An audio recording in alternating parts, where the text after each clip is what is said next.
ईंधन की बढ़ती कीमतें और कोरोना महामारी की दूसरी लहर की वजह से चालू वित्त वर्ष की पहली तिमाही में डोमेस्टिक एयरलाइंस को बड़ा नुकसान हुआ है।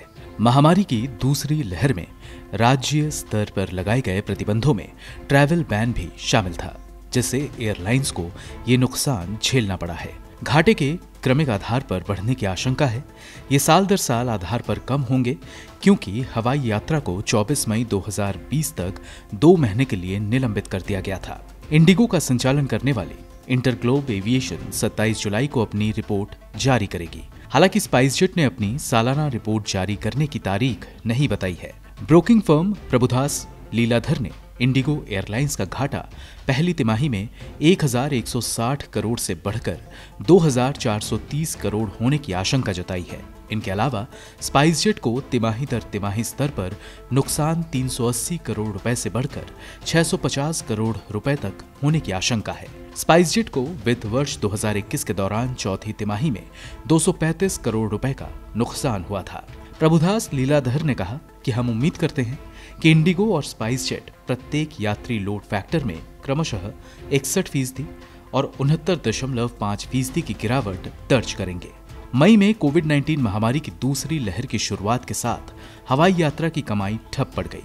राज्यों ने लॉकडाउन लगाना शुरू कर दिया। इसकी वजह से एयरलाइंस की उड़ानें भी कम हुई। मई में संचालित औसत दैनिक उड़ानें पूर्व कोविड समय के मुकाबले 30 से 35% कम थी।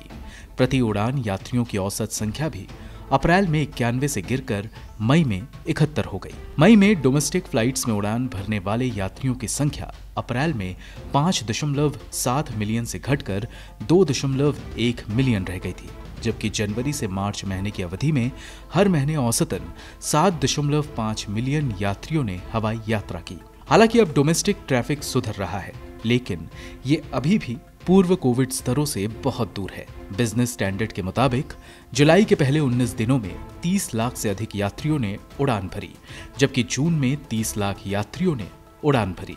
फिर भी वसूली के संकेत के बावजूद चुनौतियां बरकरार हैं।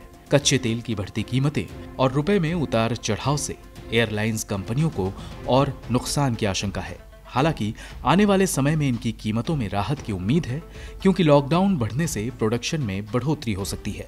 मांग बढ़ने से इंडिगो और स्पाइसजेट दोनों के लिए कार्गो कारोबार में और सुधार होने की उम्मीद है।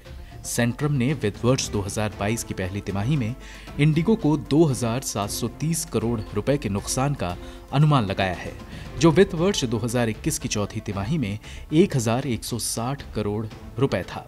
मुख्य रूप से ट्रैफिक में तिमाही दर तिमाही स्तर पर 52% की गिरावट की वजह से ईंधन की कीमतों में 12% की बढ़ोतरी और डॉलर के मुकाबले रुपए में उतार चढ़ाव की वजह से स्पाइसजेट को भी बड़ा नुकसान हो सकता है।